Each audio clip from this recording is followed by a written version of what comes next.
if you're having service shifter lights come on, or traction control lights, stability control, losing power steering, or your dash itself is just flickering on and off, this could be the video for you. Hey guys, it's Dan with the Crayon Brotherhood, and for those of you that got to run the Black Trail at Overland of America with me, y'all have an idea of what's going on here. And for you that don't, I was having some issues with my Jeep, like bad. Gauge.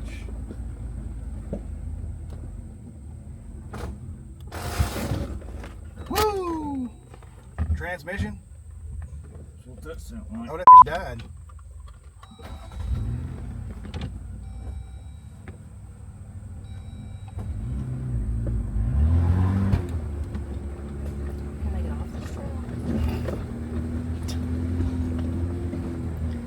More we got? Nothing crazy. We just gotta move along, got it quicker. You gonna make it? Yeah, I should. We'll make it. Just will make it. Yeah, the power steering went out again.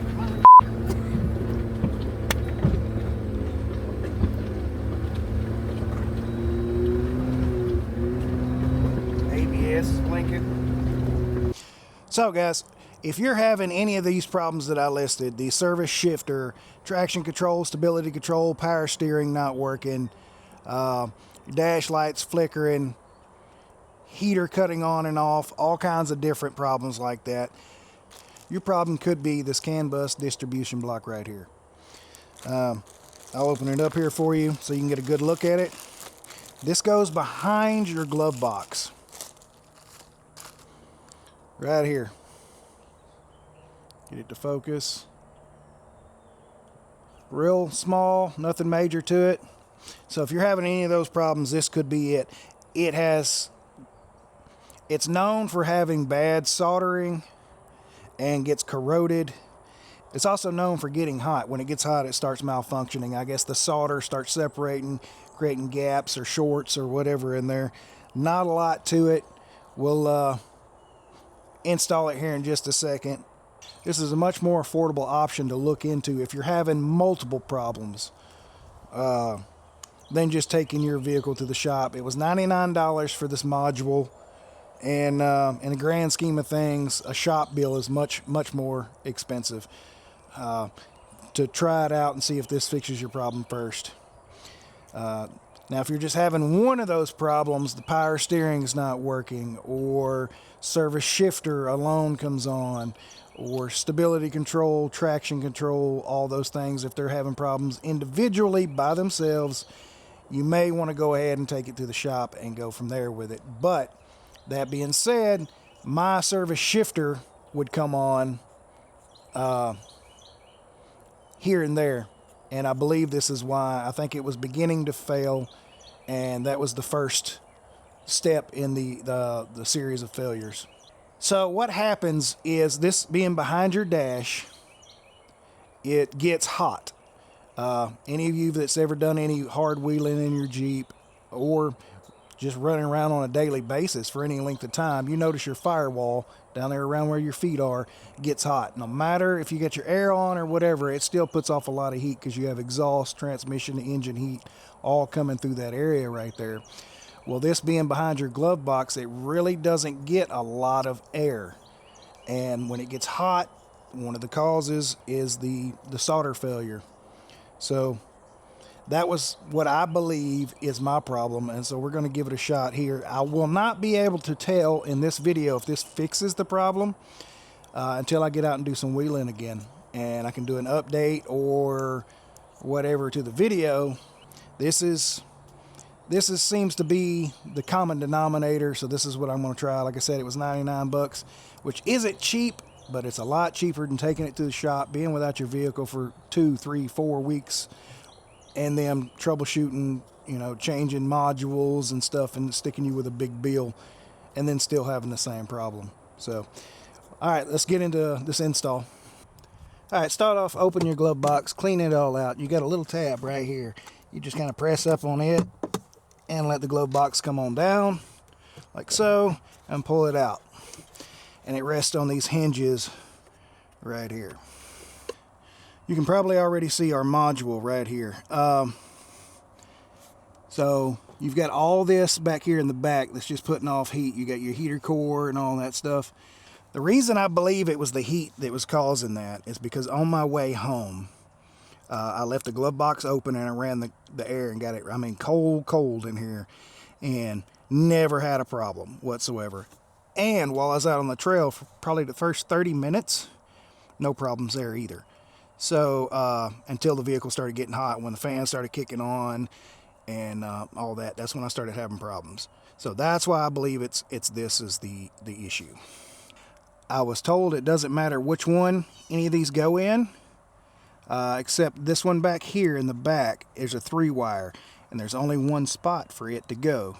So outside of that, it doesn't matter. It's just a distribution block. But we're going to try to put them back where they come from, just for peace of mind and just in case that's not accurate information. But it should just slide either left or right to the left and pops off. So you got tabs there. So push it towards the driver's side and pops right off. I'll try to get this the best I can. So this is how we're starting. Here's your 3-pin one, and here's your front row. Here's our front row. So it looks like you just got little tabs here. So 1, 2 is the first one, so on the third. All right. So we're gonna start taking these out, and you take the little tab here and bend it this way. I believe we're in frame here. Bend it that way and it releases. And we're gonna try to replace it one by one with back in here. Like I said, just to cover our butt. There's that one.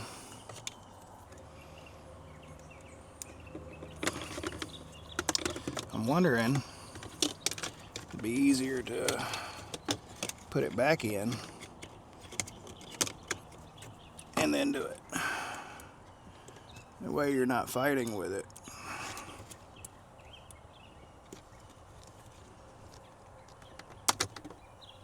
Well, you don't want to break your tool. Alright, let's try this again. Now that I've done broke my tool, I went with a flathead this time, a little bitty guy. Focus.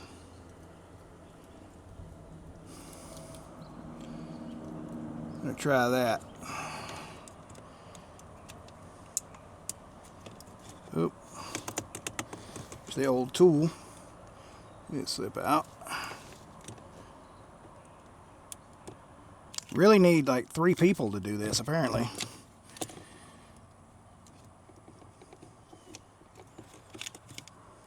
There we go.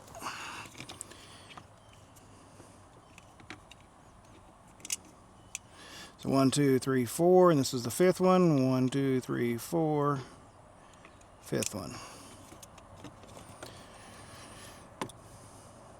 All right, I think we found the way to run it down there. You'll feel it let go. Yeah, there we are. Now we're moving. 1 for 1.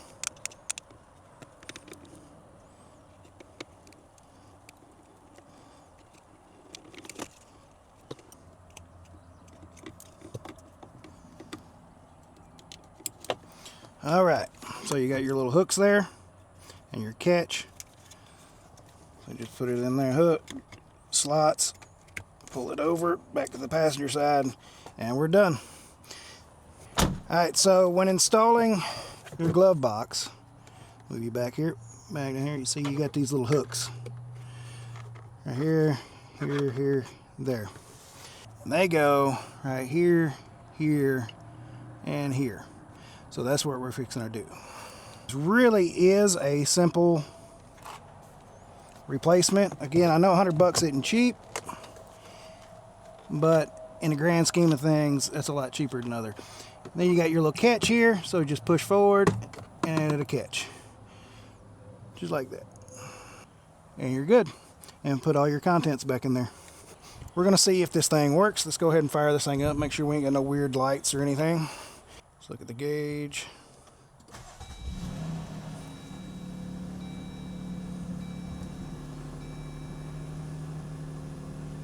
Passenger door is open. Squid launcher is on. I don't know why it keeps...